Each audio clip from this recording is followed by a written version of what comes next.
ആധുനിക രാഷ്ട്രീയ ഭൂപടത്തിൽ യുദ്ധത്തിന്റെ കാർമേഘങ്ങൾ ഉരുണ്ടുകൂടുമ്പോൾ പലപ്പോഴും മിസൈലുകളെക്കാൾ പ്രഹരശേഷി വാക്കുകൾക്ക് കൈവരാറുണ്ട്. അമേരിക്കൻ പ്രസിഡന്റ് ഡൊണാൾഡ് ട്രംപ് ഇറാനെ ബോംബിട്ട് ശിലായുദ്ധത്തിലേക്ക് അയക്കുമെന്ന് പ്രഖ്യാപിച്ചപ്പോൾ അത് കേവലം ഒരു സൈനിക ഭീഷണി മാത്രമായിരുന്നില്ല, മറിച്ച് ഒരു ജനതയുടെ സംസ്കാരത്തെയും അവരുടെ ചരിത്രപരമായ നിലനിൽപ്പിനെയും അങ്ങേയറ്റം അധിക്ഷേപിക്കുന്നതായിരുന്നു. എന്നാൽ ഇതിന് ഇറാൻ നൽകിയ മറുപടി ലോക നയതന്ത്ര ചരിത്രത്തിലെ ഏറ്റവും ശ്രദ്ധേയമായ അധ്യായങ്ങളിൽ ഒന്നായി മാറി. ആയുധങ്ങൾ കൊണ്ട് ശത്രുവിനെ നേരിടുന്നതിന് മുൻപ് അറിവ് കൊണ്ടും പാരമ്പര്യം കൊണ്ടും നേരിട്ട ഇറാന്റെ ഈ മാസ് പ്രതികരണം നാഗരികതയുടെ യഥാർത്ഥ കരുത്ത് എന്താണെന്ന് ലോകത്തിന് കാണിച്ചു കൊടുത്തു. അമേരിക്കൻ യുദ്ധതന്ത്രങ്ങളിൽ കാലാകാലങ്ങളായി ഉപയോഗിച്ചു വരുന്ന ഒരു പ്രയോഗമാണ് ശിലായുഗത്തിലേക്ക് മടക്കുക എന്നത്. വിയറ്റ്നാം യുദ്ധകാലത്ത് വടക്കൻ വിയറ്റ്നാമിനെ തകർക്കാൻ US എയർഫോഴ്സ് ജനറൽ കർട്ടിസ് ലെമയാണ് ഈ വാചകം ആദ്യമായി ഉപയോഗിച്ചത്. പിന്നീട് ആക്രമണത്തിന് ശേഷം പാകിസ്ഥാനെ ഭീഷണിപ്പെടുത്താനും ബുഷ് ഭരണകൂടം ഇതേ ശൈലി സ്വീകരിച്ചു. ഒരു രാജ്യത്തെ ശിലായുഗത്തിലേക്ക് അയക്കുമെന്ന് പറയുന്നതിലൂടെ ആ രാജ്യത്തെ ജനങ്ങൾ പ്രാകൃതരാണെന്നും അവരെ മനുഷ്യരഹിതമായി ചിത്രീകരിച്ച് കൊല്ലുന്നതിൽ തെറ്റില്ലെന്നും സ്ഥാപിക്കാനാണ് അമേരിക്ക ശ്രമിക്കുന്നത്. എന്നാൽ ഈ സാമ്രാജ്യത അതിമോഹത്തെ ഇറാൻ നേരിട്ടത് തങ്ങളുടെ മണ്ണിൽ വിരിഞ്ഞ ലോകത്തിലെ ആദ്യത്തെ മനുഷ്യാവകാശ രേഖകളെ ഓർമ്മിപ്പിച്ചുകൊണ്ടാണ്. സൗദി അറേബ്യയിലെ ഇറാനിയൻ എംബസി വഴി പുറത്തുവന്ന ഔദ്യോഗിക പ്രതികരണം അമേരിക്കയുടെ അഹന്തയെ തകർക്കുന്നതായിരുന്നു. നിങ്ങൾ ഗുഹകളിൽ തീ തിരഞ്ഞു നടന്ന കാലത്ത് ഞങ്ങൾ സൈറസ് സിലിണ്ടറിൽ മനുഷ്യാവകാശങ്ങൾ എഴുതി ചേർക്കുകയായിരുന്നു എന്നതായിരുന്നു ഇറാന്റെ മറുപടി. കേവലം 250 വർഷത്തെ മാത്രം ചരിത്രമുള്ള ഒരു രാജ്യം 2500-ലധികം വർഷത്തെ ചരിത്രമുള്ള ഒരു നാഗരികതയെ ശിലായുഗത്തിലേക്ക് അയക്കുമെന്ന് പറയുന്നത് എത്രത്തോളം വിരോധാഭാസമാണെന്ന് ഇറാൻ ലോകത്തിന് കാട്ടിക്കൊടുത്തു. BC 539 ബാബിലോൺ കീഴടക്കിയ പേർഷ്യൻ ചക്രവർത്തി സൈറസ് ദി ഗ്രേറ്റ് പുറപ്പെടുവിച്ച വിളംബരമാണ് ഇറാന്റെ ഈ ആത്മവിശ്വാസത്തിന് പിന്നിൽ. ലോകം കണ്ട ഏറ്റവും മഹാനായ ഭരണാധികാരികളിൽ ഒരാളായ സൈറസ് തന്റെ വിജയത്തിന് ശേഷം കീഴടക്കപ്പെട്ട ജനതയോട് കാണിച്ച നീതി ആധുനിക ജനാധിപത്യം പോലും സ്വപ്നം കാണുന്നതിലും അപ്പുറമായിരുന്നു. ഒരു ചെറിയ കളിമൺ സിലിണ്ടറിൽ രേഖപ്പെടുത്തിയിരിക്കുന്ന വരികൾ ഇന്ന് ലോകം മുഴുവൻ ആദരിക്കുന്നു. സൈറസ് ചക്രവർത്തി ബാബിലോണിലെ അടിമകളെ മോചിപ്പിച്ചുവെന്ന് മാത്രമല്ല, അവർക്ക് തങ്ങളുടെ ജന്മനാട്ടിലേക്ക് മടങ്ങാനുള്ള അനുമതിയും നൽകി. വംശമോ മതമോ നോക്കാതെ എല്ലാവർക്കും തുല്യനീതി അദ്ദേഹം ഉറപ്പാക്കി. തന്റെ സാമ്രാജ്യത്തിലെ എല്ലാ ജനവിഭാഗങ്ങൾക്കും അവർ ആഗ്രഹിക്കുന്ന മതം വിശ്വസിക്കാനുള്ള അവകാശവും അദ്ദേഹം നൽകി.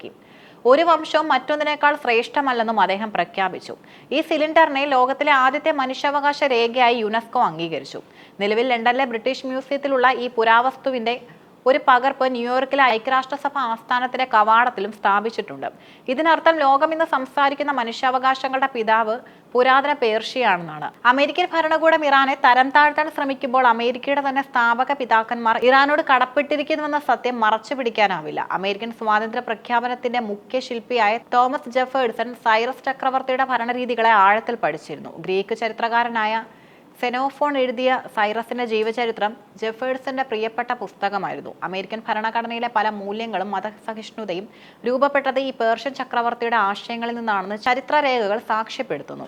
വാഷിംഗ്ടൺ DC-യിലെ സ്മിത്സോണിയൻ ഇൻസ്റ്റിറ്റ്യൂഷനിൽ നിന്നും സൂക്ഷിച്ചിരുന്ന ജെഫേഴ്സന്റെ കുറിപ്പുകൾ ഇതിന് തെളിവാണ്. സ്വന്തം വേരുകൾ അന്വേഷിച്ചു പോയാൽ അമേരിക്ക ചെന്നെത്തുന്നത് പേർഷ്യൻ നാഗരികതയിലാണെന്ന സാരം. ഇറാൻ വെറും ഒരു രാജ്യമല്ല, അതൊരു അതിജീവനത്തിന്റെ ചരിത്രമാണ്. കഴിഞ്ഞ 3000 വർഷത്തിനിടയിൽ പലതവണ ഈ മണ്ണ് ആക്രമിക്കപ്പെട്ടിട്ടുണ്ട്. അലക്സാണ്ടർ ചക്രവർത്തിയുടെ പടയോട്ടം പേർഷ്യൻ നഗരങ്ങളെ തകർത്തിട്ടുണ്ട്. മംഗോളിയൻ സൈന്യം രക്തപ്പുഴകൾ ഒഴുക്കിയിട്ടുമുണ്ട്. എന്നാൽ ഓരോ തവണയും തകർച്ചയിൽ നിന്ന് ഇറാൻ കൂടുതൽ കരുത്തോടെ ഉയർത്തെഴുന്നേറ്റു. ഭൗതികമായ കെട്ടിടങ്ങളെയും പാലങ്ങളെയും ബോംബിട്ട് തകർക്കാൻ അമേരിക്കയ്ക്ക് കഴിഞ്ഞേക്കാം. എന്നാൽ ഒരു ജനതയുടെ ഉള്ളിലെ ഈ നാഗരിക ബോധത്തെ ഇല്ലാതാക്കാൻ ഒരു ശക്തിക്കും കഴിയില്ല. ഇറാനിയൻ കവിതകളും കലകളും തത്വചിന്തയും ഇന്നും ലോകത്തിന് വെളിച്ചം നൽകുന്നു. ആ ആത്മവിശ്വാസമാണ് അമേരിക്കൻ പ്രസിഡന്റിന്റെ ഭീഷണിയെ പുച്ഛിച്ചു തള്ളാൻ അവരെ പ്രാപ്തരാക്കുന്നത്.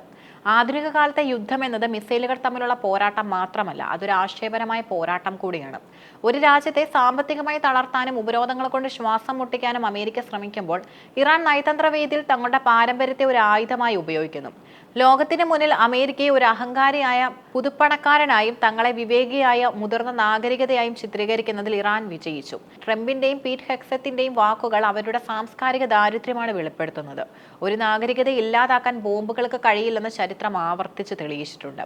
പേർഷ്യൻ സംസ്കാരം ഇന്നും നിലനിൽക്കുന്നത് അതിന്റെ ആയുധങ്ങൾ കൊണ്ടല്ല, മറിച്ച് അത് ലോകത്തിന് നൽകിയ സമാധാനത്തിന്റെയും നീതിയുടെയും സന്ദേശങ്ങൾ കൊണ്ടാണ്. അമേരിക്കയുടെ യുദ്ധക്കൊതിക്ക് മുന്നിൽ ഇറാൻ ഉയർത്തുന്ന പ്രതിരോധം ലോകത്തിന് നൽകുന്ന പാഠവും വലുതാണ്.